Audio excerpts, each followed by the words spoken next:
যখন মাইয়েতকে কবরে শোয়ানো হয় তখন সে তাকে দাফন করে যাওয়া ব্যক্তিদের হাঁটার খসখস আওয়াজ শুনতে পায়। এরপরে তাকে যখন শুইয়ে দেওয়া হয়, সে যদি মুমিন ব্যক্তি হয় তাহলে তার মাথার দিকে তার সলাত এসে দাঁড়িয়ে যায়। দুনিয়াতে আপনি যে নামাজগুলো পড়েছেন, আমি যে নামাজগুলো পড়ছি, এগুলো মাথার দিকে দাঁড়িয়ে যায়। ডান দিকে চলে আসে তার সওম, সওম মানে কি? রোজা। বাম দিকে চলে আসে যাকাত, যাকাত মানে কি? যাকাতের সাথে তো আমরা পরিচিত নই। আমরা ওই যে রাস্তাঘাটে যে দান খয়রাতগুলো ওঠানো হয় এগুলোর সাথে খুব পরিচিত, তাই না?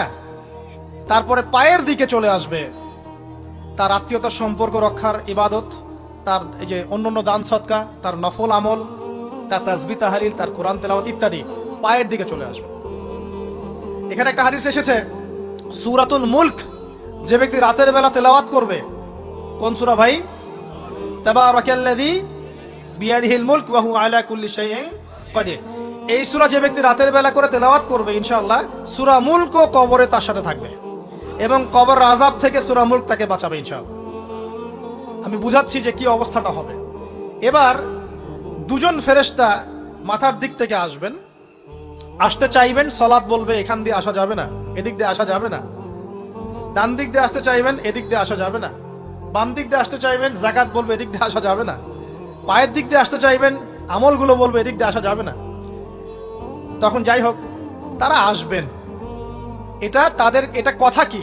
এটা কথাটা হচ্ছে যে সলাতের গুরুত্ব, মানে সে সলাত আদায় করেছে, সে আমার হক আদায় করেছে, আমি তার পক্ষে আছি, এটা পক্ষে বোঝাচ্ছে। রোজা বলবে আমি ওর পক্ষে আছি, তাকে আপনি কোনো শাস্তি দিবেন না, আমি তার পক্ষে আছি। আপনারা দুজন তাকে শাস্তি দিবেন না, আমি যাকাত তার পক্ষে আছি, এটা পক্ষে থাকার কথা। তারপরেও তারা আসবেন, চোখগুলো হবে নীল এবং কালো বর্ণ, নীলাপ চোখের কালো। মুনকার নাকি উঠে বসিয়ে দেওয়া হবে। এবার তিনটা প্রশ্ন। প্রথমে প্রশ্ন হচ্ছে কি, মান রব্বুক, তোমার রবকে? তখন মুমিন বান্দা বুক ফুলিয়ে বলবে রব্বি আল্লাহ, আমার রবকে। তারপরে প্রশ্ন হয়ে যাবে মা দিনুক, তোমার দিন কি ছিল? মুমিন বান্দা উত্তর দিবে কি, দিনই আল ইসলাম, আমার দিন ছিল ইসলাম। এখানে শুনে রাখেন, পৃথিবীতে যারা ইসলামকে পরিপূর্ণ রূপে পালন করবে তারাই এই উত্তর দিতে পারবে ইনশাআল্লাহ।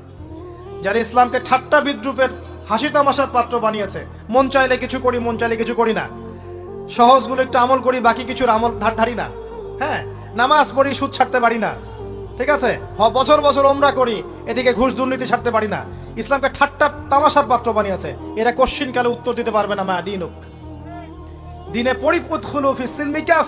পরিপূর্ণরূপে ইসলামে প্রবেশ করতে বলেছেন আল্লাহ রাব্বুল আলামিন।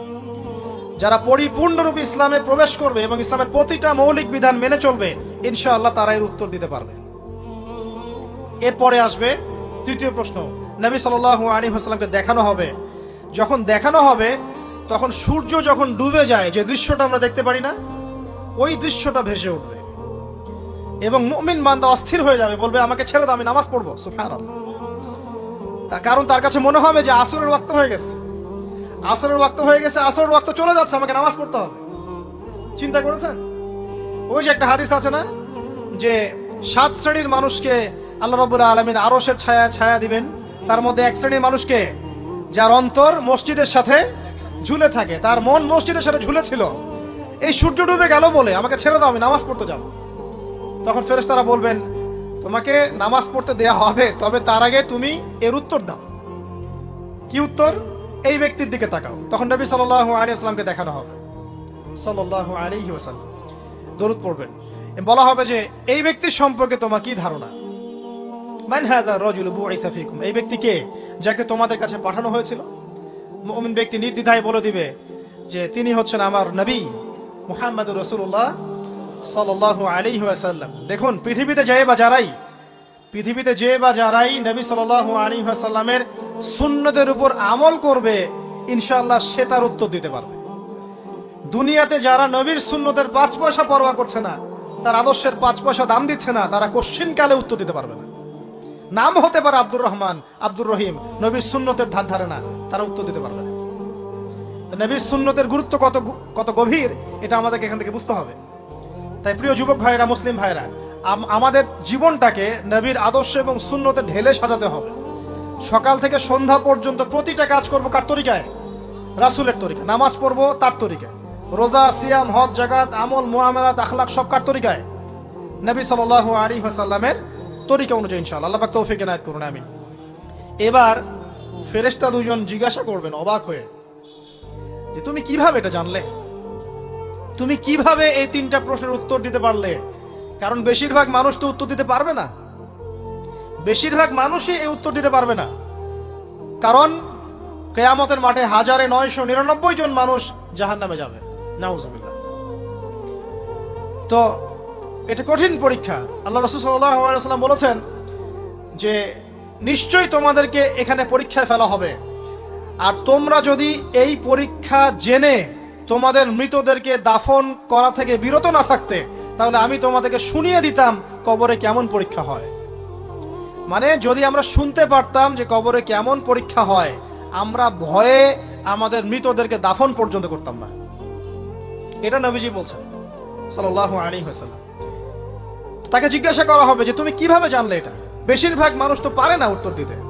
তখন সেই ব্যক্তি বলে বসবে, সেই ব্যক্তি বলবে যে করাতু কিতাব আল্লাহ, আমি আল্লাহর কিতাব এই কোরআন পড়েছি। মুমিন বলবে আমি আল্লাহর কোরআন পড়েছি, ফাআমানতু বিহি, আমি এর উপর ঈমান এনেছিলাম, ওয়া সাদ্দাকতু, এবং সত্যায়ন করেছিলাম। সুবহানাল্লাহ। অতএব দুনিয়াতে যারা দ্বীনের জ্ঞান অর্জন করছে না, কোরআন পড়ছে না, হাদিস পড়ছে না, পড়াশোনার চেষ্টা করছে না, জানার চেষ্টা করছে না, কবরে পাওয়া ডিফিকাল্ট আছে। এটা একটা অন্যতম প্রশ্ন। আমরা কিন্তু মনে করি তিনটা প্রশ্ন হচ্ছে, আসলে প্রশ্ন হচ্ছে কয়টা? চারটা। তিনটার পরে আরো একটা এক্সট্রা। কিভাবে জানলে? তখন উত্তর দিচ্ছে আমি আল্লাহর কিতাব পড়েছি, ঈমান এনেছি, সত্যায়ন করেছি। সুবহানাল্লাহ। নবী সাল্লাল্লাহু আলাইহি ওয়াসাল্লাম হাদিসের পরের অংশে বলছেন যে যখন কাফের বান্দাকে উঠানো হবে, তখন ডানেও কিছু নাই, বামেও কিছু নাই, সামনে পিছনে কিচ্ছু নাই। মাথার দিক থেকে ফেরেশতারা চলে আসবেন, উঠিয়ে বসানো হবে, প্রশ্ন করা হবে কে তোমার রব? একটাই উত্তর, লা আদরি, আমি জানি না। নাউজুবিল্লাহ। কি তোমার দিন? লা আদরি, আমি জানি না। এই যে আল্লাহর তো খবর নাই, আল্লাহ পাকের বিধান মেনে চলার কোনো খবরই নাই, পরোয়াই নাই। সে জানবে কিভাবে ইসলাম কি জিনিস? সে জানবে কিভাবে আল্লাহ কি জিনিস? ও তো আল্লাহকে চিনেই না। দিব্যি বলে বেড়াচ্ছে মহাবিশ্ব সৃষ্টি হয়েছে বিগ ব্যাং থেকে, আল্লাহ বলে কেউ নাই। মানুষ সৃষ্টি হয়েছে বান্দর থেকে, নাউজুবিল্লাহ। কিভাবে উত্তর দিবে? মান রব্বুক। 3 নাম্বার প্রশ্ন যখন করা হবে, এই ব্যক্তিকে দেখো দেখি, সে বলবে যে আমি জানি না এই ব্যক্তিকে, তবে শুনেছিলাম, মানুষের মুখে শুনেছিলাম, মানুষ যা বলতো আমি তাই বলতাম। মানে সে রাসূল সাল্লাল্লাহু আলাইহি ওয়াসাল্লামের নাম শুনেছিল হয়তোবা, কিন্তু তার সুন্নত বা আদর্শ কখনো মেনে চলে নাই, পারল না। এবার জান্নাতি ব্যক্তি হলে কি হতো? ওই যে সূর্য ডুবছিল যেখানে, তার দৃষ্টির সীমা পর্যন্ত কবরকে প্রশস্ত করে দেয়া হতো, এবং জান্নাতের একটা দরজা তার কবরে খুলে দেয়া হতো। এটা কিভাবে করা হবে সেটা আল্লাহ পাক জানেন। এটার ব্যাখ্যা করার জ্ঞান আল্লাহ আমাদেরকে দেন নাই। যেই মানুষের ক্ষুদ্র জ্ঞানে মানুষ ব্যাকটেরিয়া, ভাইরাস নিয়ে গবেষণা করতে হিমশিম খেয়ে যায়, সে মহাবিশ্বের স্রষ্টা নিয়ে কিভাবে গবেষণা করবে? আল্লাহ পাকের অসীম জ্ঞানের সামনে আমার জ্ঞান কি? খুবই ক্ষুদ্র। এটা হাদিসে এসেছে বুখারী শরীফের মধ্যে, যে একটা মহাসমুদ্রের মধ্যে যদি একটা পাখি 1 ফোঁটা পানি উঠিয়ে নিয়ে যায়, ওই 1 ফোঁটা পানি হচ্ছে মহাবিশ্বের জ্ঞান, আর বাকি পুরো মহাসাগর হচ্ছে আল্লাহ পাকের জ্ঞান। তো আমরা এই ক্ষুদ্র জ্ঞানের মানুষ হয়ে আল্লাহর জ্ঞানকে কেমন করে পেনিট্রেট করতে পারি? তো আল্লাহ পাক জান্নাতের দরজাগুলো খুলে দিবেন, একটা দরজা খুলে দিবেন, সেখান থেকে বাতাস আসবে, সে জান্নাতের নাজ নেয়ামত উপভোগ করতে থাকবে, এবং তার রূহটাকে সবুজ রঙের পাখির আকৃতিতে জান্নাতে রেখে দেওয়া হবে।